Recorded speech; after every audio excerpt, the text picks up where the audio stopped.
on top of a crystal mountain. So basically, you get in the flow, set your goals, and you can manifest it. I am here on Kat's rooftop in San Miguel, overlooking the city of San Miguel. This is a gorgeous place, gorgeous city, gorgeous home. Kat is going to tell us the story of her coming to a place in life where she could make a change and come up with something that was different. And that different is something that's wonderful here. So I'm going to have her talk about her place here, and also she's definitely a foodie. We're going to be going out to dinner after this, so this will be continuing, this video will continue into dinner, but we're here right as the sun is setting with a view over Querétaro, with the view over San Miguel de Allende. Let's have Kat tell us the story of how she got here. I had been living in the States and coming back and forth, but my main thing in the States was caring for my mother, who passed 9 months ago. Her passing gave me the freedom to come here and reinvent myself. So I've set up a tribute to my family, my mother. Her artwork is focused in the middle there. She was an amazing artist. I also have my late husband's ashes there, and also my pup, who just passed a couple of weeks ago. The rest of the house. So we have a beautiful dining room with an original MJ mural that I had installed because I think her work is just exquisite.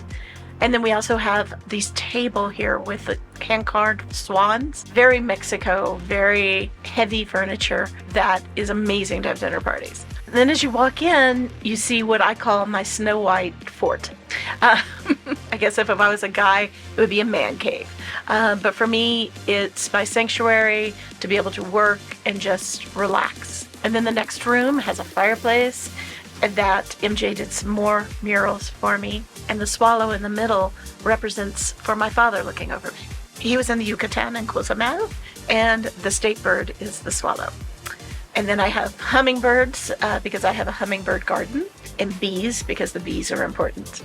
My cocina is cozy but very functional. I love the tile work. That's what really sold me on it. And then I have a beautiful garden back there. There's my hummingbird garden, where if you sit too long, you'll get buzzed by the hummingbirds. As you go upstairs, very solid staircase, like it's like built into, granite. I have my art studio and I overlook the hummingbird garden. So I get a chance to find my creativity, something that I had lost whenever I was a caretaker. Part of my commitment to myself and my self-awareness is to do more art. Then I have a guest bedroom, which I have a lot of people visit. I try to limit it to once a month to have someone from either Washington or Texas. Eve's coming to visit over Thanksgiving and staying for 10 days. And I'm really looking forward to it. The size of this house allows me to have visitors. And that was a key component in inventing it. This is the first time I've had a house to myself since my husband passed, really. I've shared my space. So that was important to me. And then I have a beautiful master bedroom that has a small terrace, herb garden off to the side. And then we go up the spiral staircase to what I consider the gem of this house, which is a beautiful covered patio that overlooks the mountains and the Jardín and the Parroquia. I'm in Old Mexico, which is not, you can definitely stay in Gringotopia and get all of the amenities of the U.S., but that wasn't what was important to me. This turn-of-the-century house has seen so much, and it was my pride and joy to refurbish it and bring it around to where it is right now. So I'm not sure if you've watched the video with Michael, but Michael and Kat are friends and business partners, and his place was just amazing. And when he told me what he paid for it, my jaw dropped. And my jaw dropped here when I asked Kat what she paid for this. So I'll have her tell you what she pays to rent this amazing house. I'm almost embarrassed to say, realized that whenever I took it on, it needed a lot of work of painting and making it a home.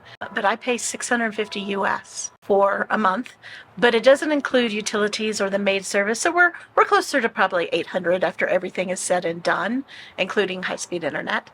I know a lot of expats here who pay more, and there's some that pay less. You just have to really find your niche, work with a realtor, someone who knows the area, and word of mouth. That's your secret to finding a really good house. Go to our community events. Like I play bingo on Friday. I know that sounds weird, but we have so much fun. And she does, and she holds it in her home. This house is grand. It's absolutely gorgeous. And then we win prizes like coffee or olive oil or wine. It's a lot of fun.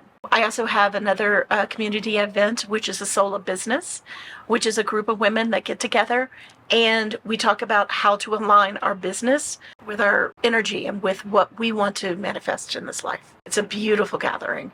So there are different things that I'm active in. So I get to know the community and I get an opportunity to network. And in that networking, you find houses like this. Kat is 57, so she's not completely retired. And so I want to know a little bit about, or share with you a little bit about how she makes money to pay, even though it's a very low rent, there's still expenses, so you still do need some kind of revenue coming in. So let's see how Kat does that. I'm a realtor and I have been for a little bit over 7 years. I have a team that assists me both in Washington and in Texas. I really had a very good years during COVID of selling houses. Everyone decided whether they wanted a change of house, spouse, kids, dog, whatever they needed. They needed more space or different space. So that's why I was so uber busy. And it gave me the money to have in the bank to be able to get my temporary resident visa, which was very important to me because I didn't want to come in on a tourist visa because this is my home. This is where I stay. So I even have a house right now listed in Shoreline, Washington, and my team's taking care of that, and I handle all the digital because EXP is a digital firm. We're virtual. Basically, my work is in the States. Digital nomads are the way to go, and it's really popular here. We have high-speed internet. We have the ability to connect. There's even a couple of community offices that you can rent some space in. All of those things combined to make San Miguel a really good place to continue working if you need to. So I'm semi-retired. In creating my new identity and my essence, I created Third Act Travels, where I help women reestablish themselves, find their essence, especially after loss. So I've written a chapter in an anthology book, Rites and Rituals. There'll be a link on the site. My chapter is Life After Grief, and it talks about how to recapture yourself and release the grief. It's a very important thing to do, I think, because then you're free to become who you want to be and generate amazing energy and opportunity. Another part of my group is I do What's Kat Eating in San Miguel. I am a food admirer, not a food critic. So I always find something nice to say. And my mother taught me, if you can't say something nice, don't say anything at all. So I don't.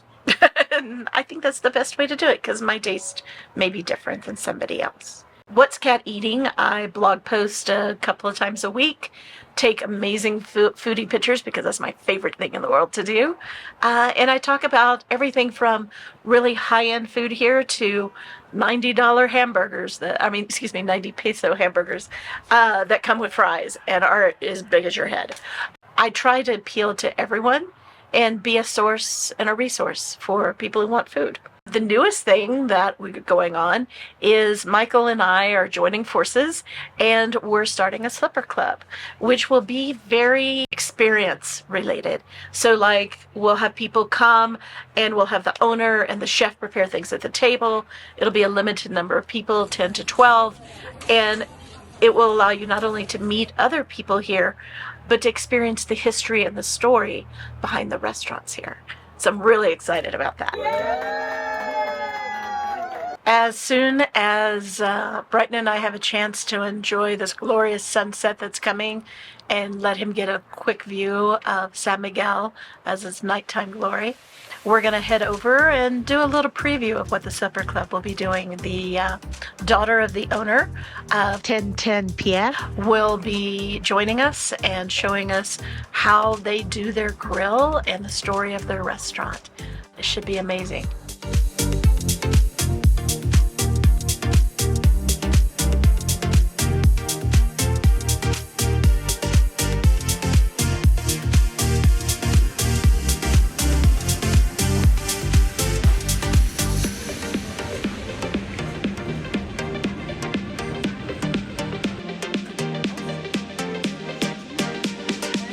This is my father, Juan Villaseñor, and he founded Tentempié. Tentempié means a little something to keep you on your feet. Tente en pie, on your feet. And he was the founder of the restaurant, and we are really proud to be here and honor his memory and keep this going and make all our customers happy.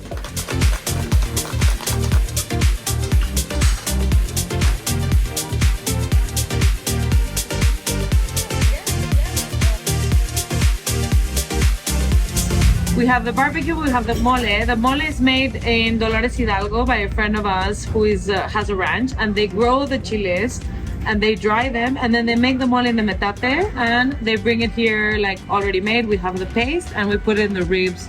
It's very delicious. It's spicy but sweet, not too spicy, and it's very, very tasty.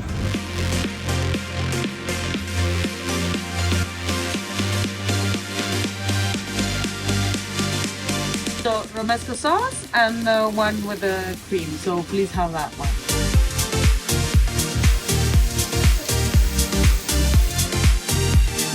So we are just wrapping up our meal here with some apple pie for dessert made by an American woman here in San Miguel de Allende.